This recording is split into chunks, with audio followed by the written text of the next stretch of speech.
안녕하세요. 저는 20대 후반 남자입니다. 가족들도 아무도 모르는 이야기인데 이렇게 사연을 통해서 제 마음의 짐이라도 덜어보고자 한번 남겨보려고 합니다. 저에게는 친형같이 가깝게 지내던 친척형이 한 명 있습니다. 나이차가 얼마 나지 않지만 저보다 더 어른스러운 성격 때문인지 친척형을 옛날부터 잘 따르고 했었어요. 친척형이 결혼을 하게 된다는 소식을 전해왔고 명절날 결혼할 여자를 소개시켜준다고 당시 여자친구였던 형수님을 집에 데려온 적이 있어요. 형수님을 처음 본 그날에 저는 정말 그 자리에서 거품 물고 기절할 뻔했습니다. 왜냐하면 형수님은 당시에 가족들하고 떨어져 혼자 자취생활을 하고 있던 저와 깊은 사이였던 여자였기 때문입니다.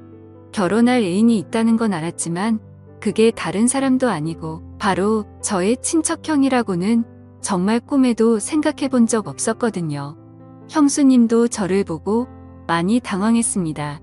눈동자가 떨리면서 제 시선을 피하려고 노력하더라고요. 온 가족이 모여있던 그날 형수님은 제 쪽으로는 고개 한번 돌리지 못하고 있었습니다. 혹시나 제가 아는 척이라도 할까봐 좌불안석 당황하고 있다는 게 제가 눈치를 챌 정도로 티가 났으니까요. 아무튼 친척형은 그날 저녁에 이제 여자친구도 집에 가봐야 하지 않겠냐며 형수님을 데리고 일찍 집에서 출발했습니다. 그리고 그날 저녁 잠들기 직전에 형수님에게서 문자 메시지가 한 통 왔어요. 제발 우리 관계를 비밀로 해달라고요.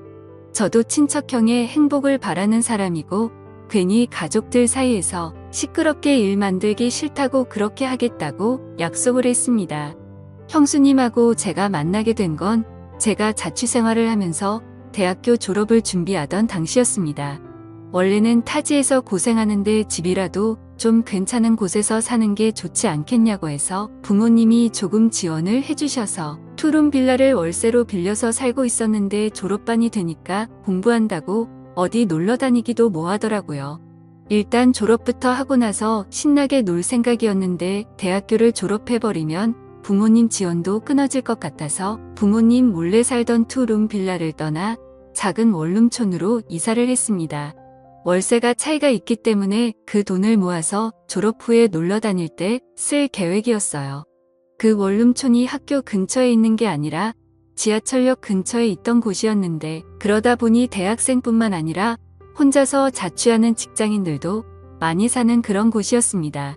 아무튼 그쪽으로 이사해서 지내고 있었는데 학교에서 졸업과제 준비한다고 늦게까지 남아있다가 새벽이 다 되어가는 시간쯤에 귀가를 한 적이 있었는데 제 방으로 올라오는 계단 구석에서 만취해서 정신 못 차리고 있는 여자가 한 명 있었어요. 계단이 층에서 층으로 올라갈 때 한번 꺾이는 부분이 있잖아요. 거기 구석에 쪼그려 앉아 있어서 저는 거기에 사람이 있을 거라고는 상상도 못했고 그 여자를 발견했을 때 머리로 얼굴을 가리고 앉아 있어서 비명을 지를 만큼 깜짝 놀랐습니다. 보통 그런 데서 사람이 있을 거라고 생각하고 계단을 올라가는 사람은 없을 것 아니에요? 술에 뻗어 있는 여자라는 걸 확인하고 놀란 가슴을 진정시킨 뒤에 그냥 지나쳐갈까도 했는데 당시에 워낙 뒤숭숭한 뉴스도 많이 나오고 해서 그냥 두고 갈 수가 없더라고요. 무슨 정의감 때문에 그랬는지는 모르겠는데 작은 센서등 하나로 계단을 비추는 작은 불빛이었지만 그 불빛이 그녀의 아름다움을 보여주기에는 충분했습니다. 뇌리에 강하게 기억될 만큼 아름다운 그녀의 외모 때문에 저도 모르게 그녀를 흔들어 깨워보려고 했습니다.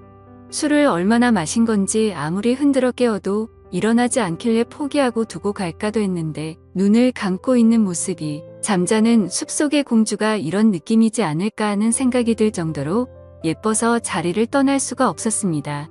다행히 얼마 안 있어서 그녀가 깨어났어요. 정신이 드냐고 물어봤는데 술 기운이 아직도 한가득인 건지 눈을 반쯤 개슴츠레 뜨고 있는 모습이 정신을 차린 것 같지는 않았습니다. 그러더니 갑자기 화장실에 가고 싶다고 하는 거예요.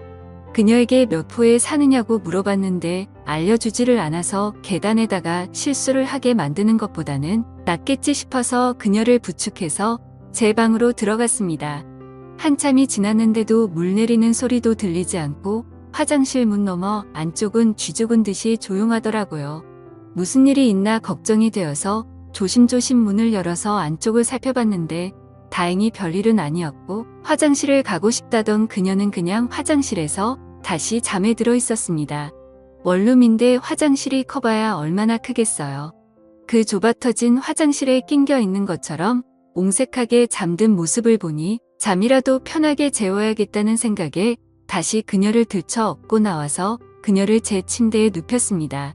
덕분에 침대까지 빼앗겨버려서 저는 차가운 바닥에서 잠을 청해야 했어요. 다음날 아침이 되고 나서 아주 한바탕 난리가 났습니다. 저도 피곤했어서 세상 모르고 자고 있었는데 그녀가 저를 걷어차더니 너 뭐하는 자식이냐 여긴 어디고 나를 왜 여기에 데리고 온 거냐 하면서 소리를 고래고래 지르더라고요. 입고 있던 옷도 그대로고 정말 털끝 하나 건드리지 않았다는 건 누구보다 그녀가 더 잘 알 텐데 저한테 그렇게 나오는 꼴을 보니 제가 괜히 도와줬다는 생각까지 들 정도였습니다. 난리법석을 피우는 그녀에게 자초지종을 설명하고 제 방에서 잠들게 된 이유까지 설명해주니 그제서야 그녀가 미안해하면서 고개를 숙인 채 아무 말도 하지 못하고 있었습니다. 그녀는 그 원룸촌 근처 건물에서 사는 사람이었는데 술에 만취해서 건물을 잘못 찾아와가지고 집에는 결국 못 들어가고 계단에서 뻗어버린 거라고 하더라고요. 그녀에게 그래도 만난 게 저라서 다행이지 않겠냐고. 다른 사람이었으면 아주 큰일 날 수도 있었다고 빈정대니 그녀가 또 고개를 숙인 채 아무 말도 못하면서 부끄러워하는데 술에 잔뜩 취해서 일어난 사람치고 그 모습이 너무 예뻐서 저도 그녀를 더는 괴롭히지 말아야겠다는 생각을 했습니다. 그녀를 집에 돌려보내고 나니 한바탕 난리통을 겪은 걸 생각해보니 그녀가 자꾸 생각나더라고요. 이 원룸으로 이사오고 나서 여자가 드나든 건 그녀가 처음이었고 은은하게 남아있는 그녀가 쓰는 향수의 잔향이 남아서 그런가 그날 내내 자꾸 그녀가 떠올랐습니다. 베개에 묻어있는 그녀의 머리카락 몇 가닥 때문에 제 방에 여자가 다녀갔다는 사실이 더욱더 진짜처럼 느껴졌어요. 그리고 그 다음 날도 학교에서 밤늦게까지 있다가 집에 들어왔는데 이번에도 그녀가 계단에서 앉아있더라고요. 이번에는 술에 취한 게 아니고 한 손에는 비타민 음료 한 상자를 들고 있었습니다. 도와줬는데 그냥 모르는 척하는 게 실례인 것 같았다고. 그래서 보답이라도 할 겸 해서 비타민 음료를 사서 저를 기다리고 있던 거예요. 제가 언제 돌아올 줄 알고 기다리고 있었냐 물으니 오늘 안 들어왔으면 내일이라도 다시 올 생각이었다고 하는데 그녀는 예쁜 얼굴만큼 됨됨이도 괜찮고 마음이 참 착한 사람이구나 하는 생각이 들었습니다. 그런데 그날 있던 일이나 사과의 문제가 아니고 이미 처음 만난 그때부터 그녀와 저는 서로에게 강하게 끌렸던 것 같습니다. 그날 서로의 연락처를 교환했고 그 뒤로도 그녀가 퇴근 후 저는 학교에서 끝난 후 둘이서 만나 데이트 비슷하게 식사도 같이 하고 영화관도 다니면서 시간을 보냈습니다. 그렇게 몇 번 밖에서 만나다가 식사도 언젠가부터 그녀가 직접 차려준 밥을 먹고 영화도 영화관이 아니라 한 명이 겨우 누울 만한 침대에 누워서 노트북을 사용해서 영화를 보고 그런 식이었습니다. 정말 자연스럽게 어느 순간부터는 매일 아침 같은 공간에서 아침을 맞이하는 연인 같은 관계가 되어 있었습니다. 서로 타지에서 느끼는 외로움을 달래주고 힘들거나 기쁜 순간을 함께 공유하는 그런 사이가 된 것이죠. 하지만 직장인인 그녀에 비해 저는 아직 졸업을 준비하는 대학생이었기 때문에 그녀와의 관계가 쉽지만은 않았습니다. 일단 금전적인 부분에서도 전부 그녀가 부담을 해야 했고 저도 졸업을 앞두고 있던 시점이었기 때문에 아르바이트를 할 만한 여유가 없었기 때문에 날이 갈수록 그녀의 부담은 더해져 갔습니다. 심지어 제가 졸업 후에도 계속 자취를 하고 있었는데 제 전공 과목으로는 취직이 당시에 엄청 어려운 상황이었어서 제가 졸업한 이후에도 그녀에게 금전적인 부담은 계속되게 되었습니다.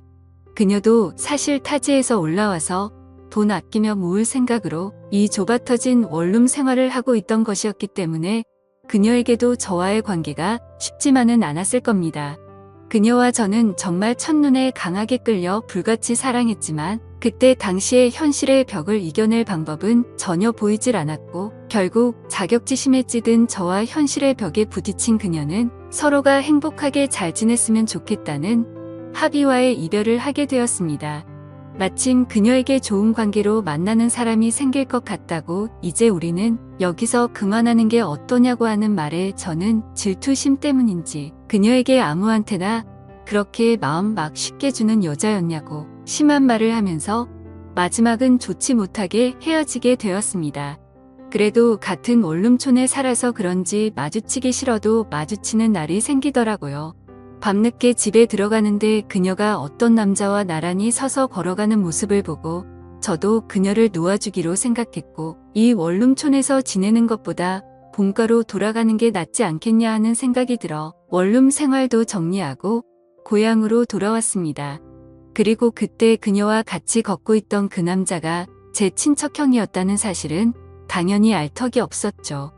그녀와 다시 만났을 때 그녀는 제가 친형처럼 따르는 친척형의 아내가 되는 저에게는 형수님이 될 사람이 되어 있었어요. 오랜만에 만난 그녀는 예전보다 훨씬 아름다웠습니다. 제가 좋아했던 긴 머리 집중할 때 개슴츠레 뜨는 눈. 여전히 그녀는 그녀였습니다.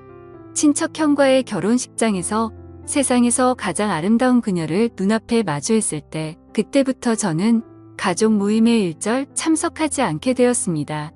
형수님이 된 그녀를 마주칠 용기가 나질 않았기 때문입니다.